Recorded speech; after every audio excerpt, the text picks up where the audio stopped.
Hey guys, welcome back to my channel. So today I'm going to be covering 90 Day Fiance, season 6, episode 8 I believe. I'm not 100% sure. Let me see if I can check. Yeah, episode 8. So this episode was like good, but not the greatest, because I totally forgot that this is a 6-couple episode series, because they really kind of showcased two couples. The other ones their segments were so little, they were kind of forgettable. So forgive me if I don't really remember everything that's happening in the situation, because I felt like they were very forgettable. So with that being said, let's get into the first couple. Let's talk about Ashley and Jay. So Ashley and Jay, they canceled the wedding, and it didn't mean that they were not going to get married. It means that they decided to elope and get married in Vegas. With all the racial tension that's going on in her town and the threats they're getting, it's just kind of like, why do we want to deal with that? Let's just not deal with that and let's get married in Vegas. Plus, they were saying that people were dropping out of the wedding, and then it probably would have been a shit show in the end. So they notify her bridesmaids, and they were very supportive and very for the situation, which I feel like at this point I get so annoyed. I'm like, girl, first you're gonna get married, and then you don't get married. You're canceling weddings, you're calling off weddings. Now you're finally gonna get married, and then now you're just like, okay, we're not doing a wedding thing.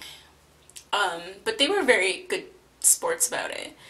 So she decides to install security cameras because her town apparently has lots of crazy people, and it seems like it's a small enough town where everybody knows everybody. And what is Jay, like the token black man there, that it's just like, oh, did you hear about Ashley? She is marrying this black guy. Like, I don't know. So there really wasn't much to their story. Jay, I'm now slowly loving Jay and not looking at him as an immature young guy that's trying to be a womanizer and stuff like that. I can actually see that he does care for Ashley, and he loves her. So the juicy part of their segment happens at the end, where Ashley's, I guess, former best friend knocking down the door like she's fucking police. Excuse my language. But, like, you know what's gonna be banging down my door like that? And I love, in this scene you can tell the difference between races, because bang down door stuff, Jay, instead of going to the front door, he goes to the window and like peeks, and that's something like my grandparents would do, like my mom would do. If they hear their door knocking like that, they're not opening the door.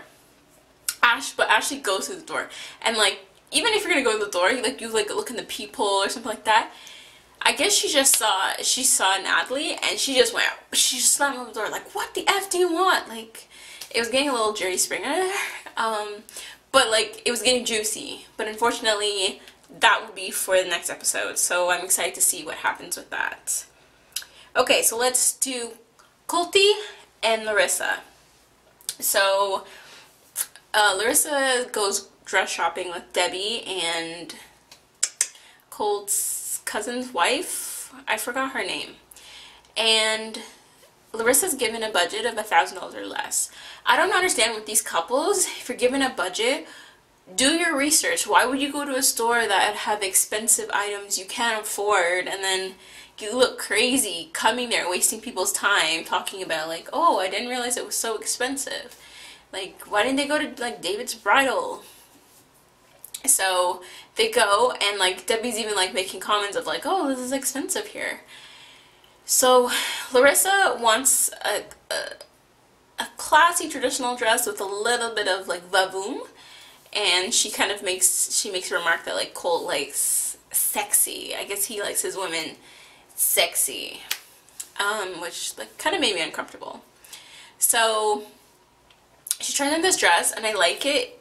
It was a little bit much here, but you know what? Like, you do you, boo. And I was just like, okay, this dress is beautiful. And obviously you heard the price tag, it was like over $2,000, which their budget was $1,000. And then Debbie says like, okay, we can't afford this. Which I agree with her. She's being rational. Like, I give you $1,000, not $2,000. And Larissa's saying like, this is a once in a lifetime opportunity. I only get married once. Blah, blah. Like, Larissa's an adult, and she's not like 19 adult. She's in her 30s adult. How do you not know the value of money? You don't have to know the currency exchange rate stuff, but like, if I only have X amount of dollars, why am I going to try to spend 10 times more that amount? I don't have it. Plus, because you're not contributing, everything falls back on Colt, and he's supporting 2 women in his life. And they just can't afford that. Like, you see the car he's driving. Like, what would make you think that he can afford that? Like, I don't know what was wrong with her. She looked very disappointed and stuff, which I was just like, what is wrong with you? Like, you weren't gonna get that, so. And you know, everything goes through either Debbie or Colt, so for you to think that you would override Debbie is foolish of you. So then Colt decides to throw like a little barbecue, and I don't know if I wasn't paying attention enough, but like, I didn't see food. And he invites his cousin and his cousin's wife and their kids and stuff like this. And then like, you can already tell like there's tension, there's attitude going on. And Colt's cousin doesn't like Larissa, and I think from the last time that they met, it was clear that he doesn't like Larissa and stuff. And Larissa, like, I can understand from Larissa's perspective, like, if I've talked to you beforehand and you've given me attitude, you don't like me and stuff, don't think that I'm gonna be like cordial with you and stuff. I prefer to just not talk with you, not have communication. I don't like to deal with people who don't like me or don't want to deal with me, which is understandable. So if you're gonna be up in my face, I'm not gonna argue at you, I'm not gonna spit on you, but like, I'm also not gonna talk to you. You disrespected me last time, so I'm not gonna talk to you again. Unless you're here to apologize, like, whatever. So there was some tension there. And then people started arguing about the intentions and what he wants and stuff like this. And I understand from both perspectives. From Larissa's just like, it is what it is. Like, you guys are ganging up on me, telling me I'm doing this, I'm doing that. And she was right when she says, how am I taking advantage of him? I'm not thinking, he's not a millionaire. He doesn't have a great body. He doesn't have a great car. Like, I'm putting up with all this crap. Like, if I was taking advantage of him, she would be taking his money and all, and she's not. So, and I can understand from the cousin's perspective, it's just like, this girl's coming in here like a diva. She's affecting Colt and Debbie's relationship. She seems like she's coming here for a purpose, which is a green card, and she's using Colt. But I think his cousin went about it the wrong way. And if I'm going to a party or a place where I know there's someone I don't like, there needs to be no communication or interaction between these people. Because what happened that whole time is that they were arguing and stuff. Just back and forth bickering. I didn't appreciate, though, when his cousin said something like, that bitch. Which I was like, who you think you're talking to? And Cole just sits there like a dummy stuff. Even if he thought his cousin was right and Larissa was wrong, or Larissa was right and his cousin was wrong, you're not even standing up and saying like, yo, stop, chill.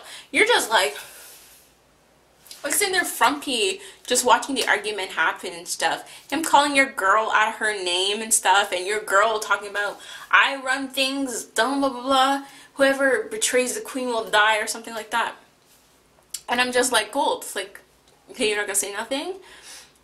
And then they leave, and then Larissa turns it on Debbie, because Larissa's like, you're telling these people terrible things about me. So, like, you are not my ally. Like, you're my enemy too, because I have these people that are against me, and then I have you that's against me. Like, it's like I have no one. And Debbie's like, don't bring me into your bull, like, and stuff. And I don't believe that Debbie is an angel, or she's like very nice and she was very welcoming. I think Debbie sees Larissa as a threat, in a way that, like, she's gonna take my son away from me. And I think Debbie at one point talked about, like, oh, it's tradition for the bride's family to pay for the wedding and all this stuff, which, you know, you're not doing this marriage traditionally, so, like, stop with that nonsense. It's also not traditionally for, it's not in tradition to live with your parents until you're, like, over 30, have shared bank accounts and all this other crap, Debbie. So, like, let's stop talking about tradition, because you guys are not doing anything the traditional way and stuff. Your son met some woman thousands of miles away because first of all, he has some kind of type of, like, trophy wife in mind, and, like, he wasn't having successful relationships here because of the situation that you guys have. Like, I'm sorry, it's a turnoff. Like, I'm one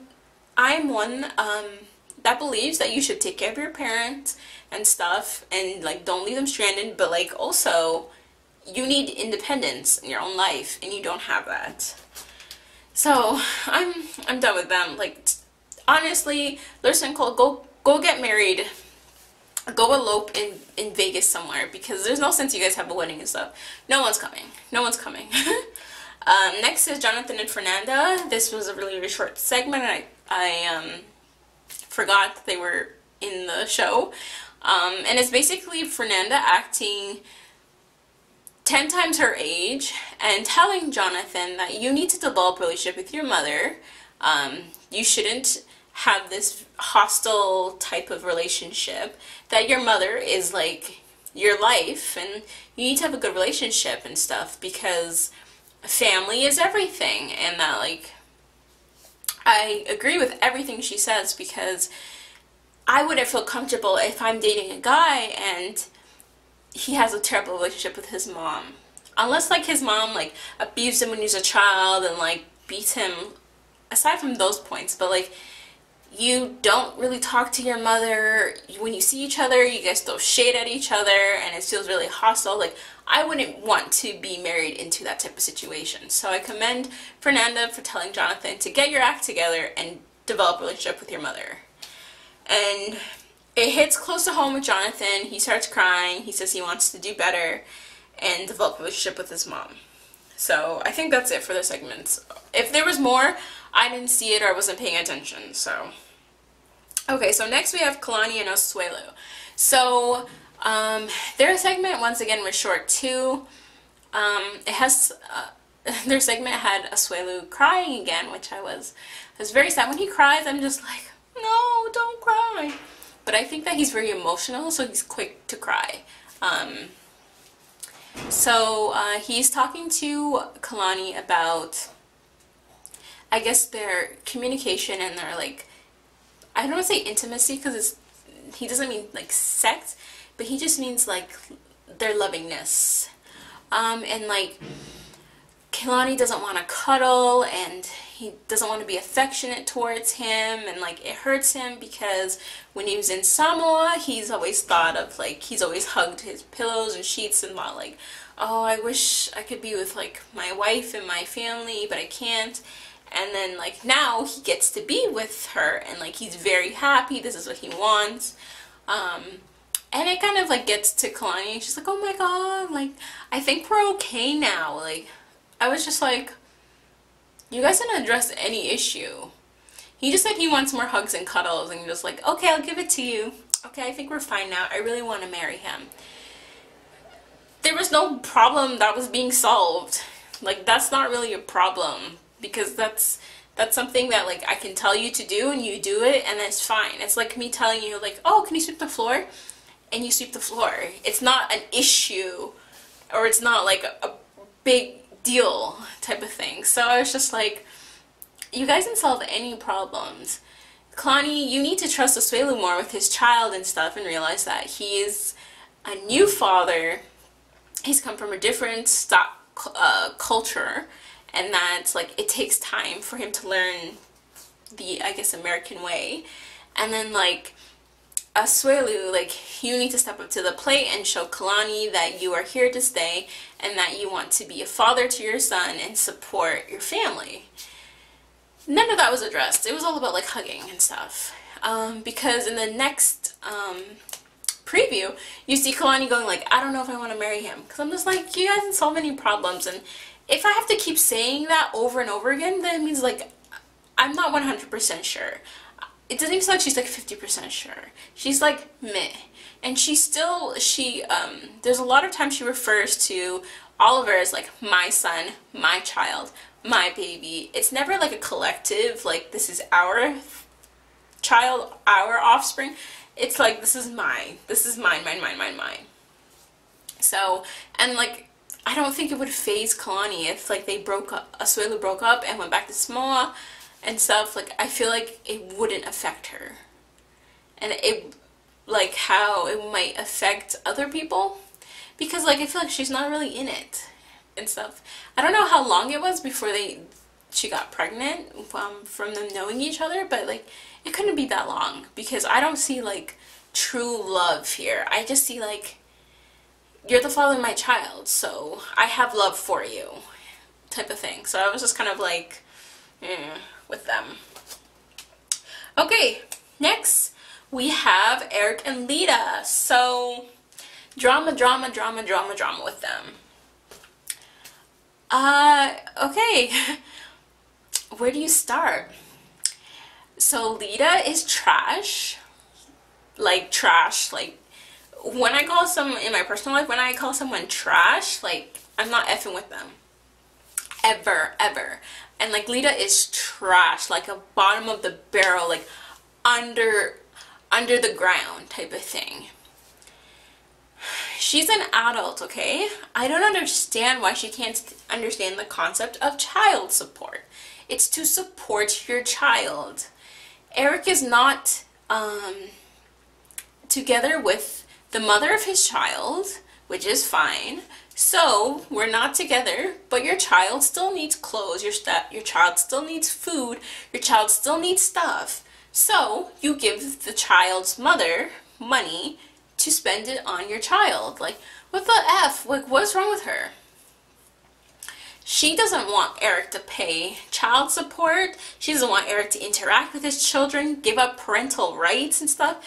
I'm like, so Eric can take care of her and her kid. Like, does that make sense? Like, she's not even thinking. I can't even understand. I'll understand a little bit if she had no kids, where it's just like, you don't understand, you're not a mother, so you don't understand the love for your child and taking care of your child. She has a kid. How would she feel if Eric told her to go send her kid back to Indonesia and like it should just be him and her, and like who cares about Alessandro? He needs to be watched by someone else. Like, where do they do that at? I'm just like, and like the things are coming out of her mouth. Okay, priorities. Who's on the top of the list? Like, me and Alessandro, or you're like your kids, or blah blah. Who's at the top of the list? If he says his kids, why has to be your kids? Blah blah. They're burdens. They're getting on my nerves. They're taking all this time. Like, she is so unhappy with the whole situation. And Eric at first was trying to appease her and tell her that like, I love you, we're in it together and stuff. But then after a point, she was talking so much foolishness that Eric had to be like, yo, stop your noise and like dead everything you're saying right now, because you sound stupid right now. Like, I'm not gonna do that. And like, that's the first time I was just like, Eric, you actually have some brain cells. Oh, that's good. So that happens. And now they're sleeping in 2 different rooms, which their rooms are occupied, so I guess some of them slept in the living room. And now you have the issue with Tasha. Because Eric has now established that Lita is number 1 and whatever. Lita has a problem with Tasha and Tasha moving out and stuff, and that Tasha needs to move out like yesterday. And okay, I can understand she has a problem with Tasha's room being messy, but like when I lived with my mom and my room was messy, and like I'm not a dirty person, but like I once in a while my room got really, really messy. What my mom did, she told me to clean my room, and if I didn't clean it right away, or if I didn't really clean anything, all she would do is just close the door. She's like, I do not want to see that. If you decide to live in that pigsty, you can live in that pigsty, but not, I don't want to see that. And all she'd do is just close my door and be fine. So I don't understand why.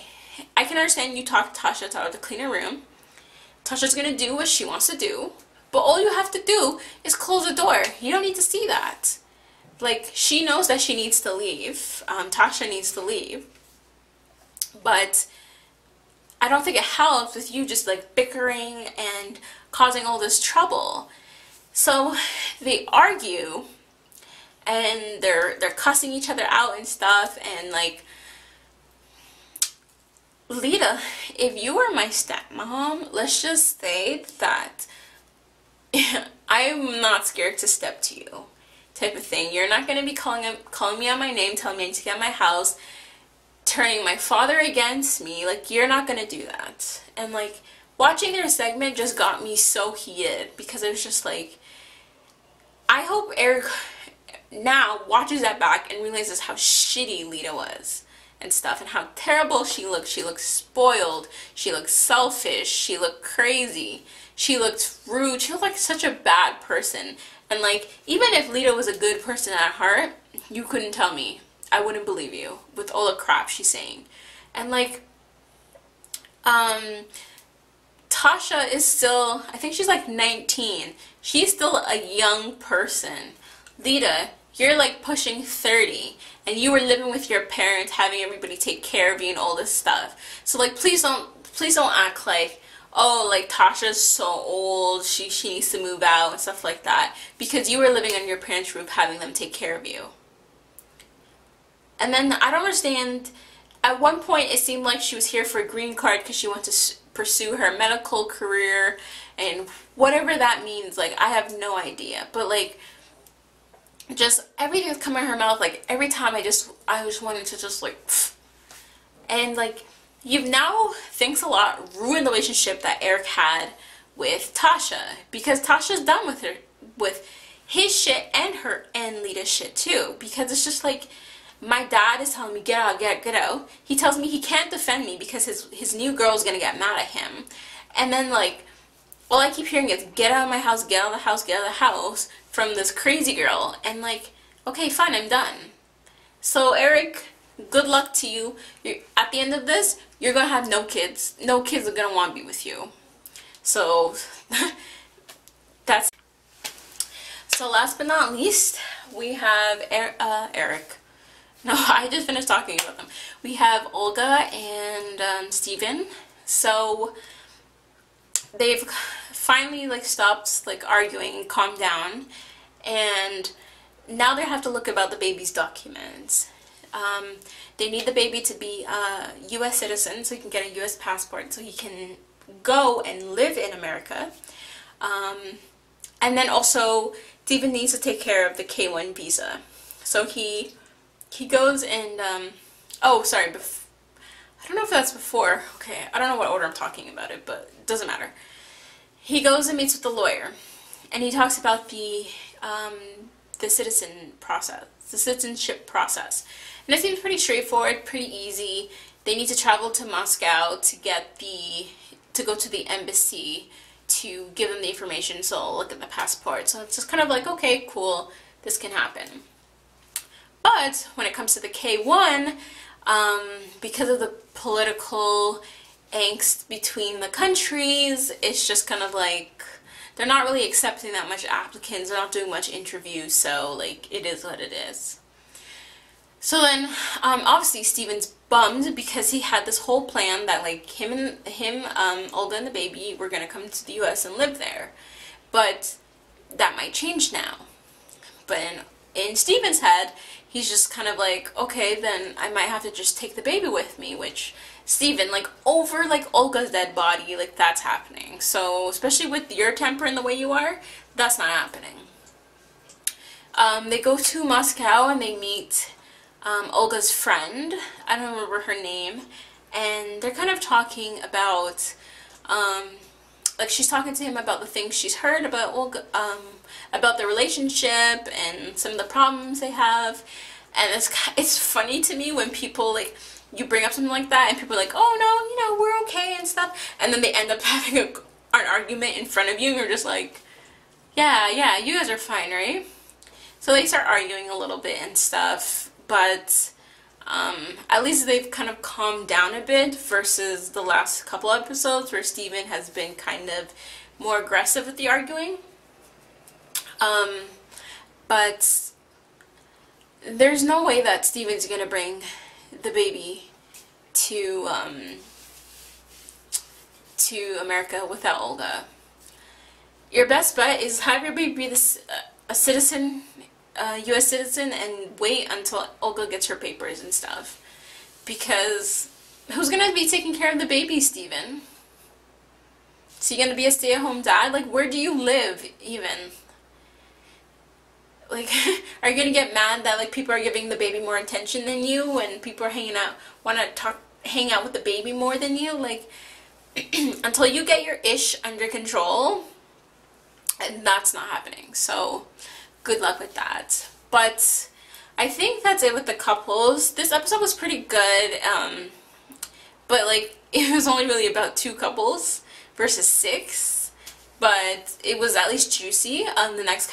The next episode seems really good as well, so I'm excited to watch that. But that concludes my recap of 90 Day Fiance Season 6, Episode 8. So don't forget to like, comment, and subscribe. Thanks for watching!